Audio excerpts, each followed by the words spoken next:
Now, as we said earlier, the parliamentary opposition is insisting that the House Speaker should step aside. After the report was tabled in Parliament, Marissa Dalrymple-Philibert refused to allow the opposition to speak, so they walked out of the House. Andrea Chisholm has details. It's given orally.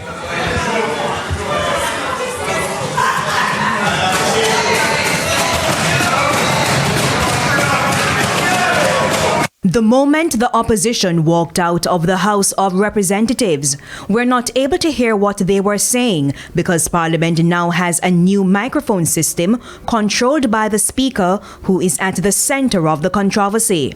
Delroy Chuck was, however, able to speak. Leader of the opposition, you rose to ask a question based on what the Speaker said.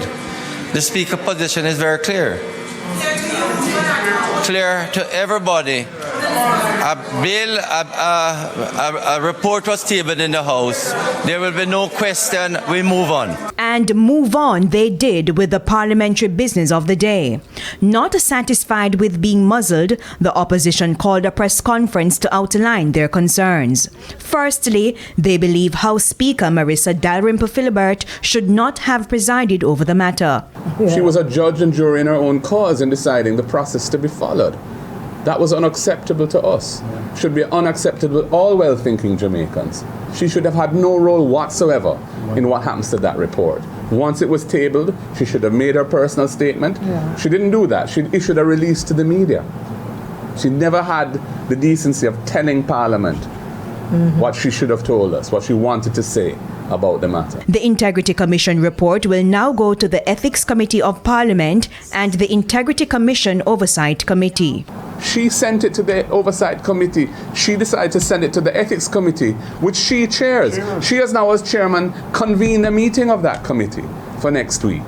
The purpose of the Oversight Committee is to look at the functioning of the Integrity Commission. Yes. The Oversight Committee is not here to review reports that are made about individuals, public servants. It is totally inappropriate for it to be sent to the Oversight Committee, dominated with 13 government members and 2 opposition members, to decide what should happen here. It's an absurdity she's on, supported by all 49 of them over there. She must resign.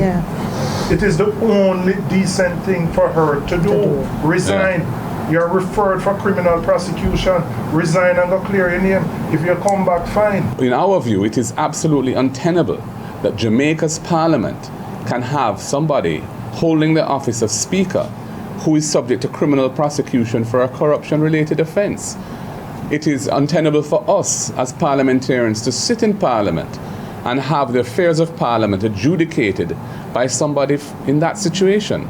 Not to mention our public image, our international image as a proud democratic nation with among the parliamentary democracies of the world, to have a situation where our Speaker has that cloud unresolved hanging over her. She has to step down, and it is a duty of the Prime Minister.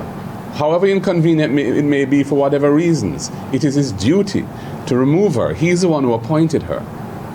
He should remove her from office until that matter is resolved. Prime Minister Andrew Holness, who was not in the House during the discussion on Tuesday, also faced more criticisms. What has happened today has cast a stain on the Parliament of our country, the image, the international image of our country.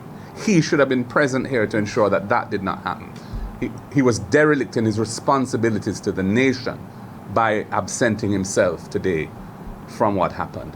Andrea Chisholm, TVJ News. Still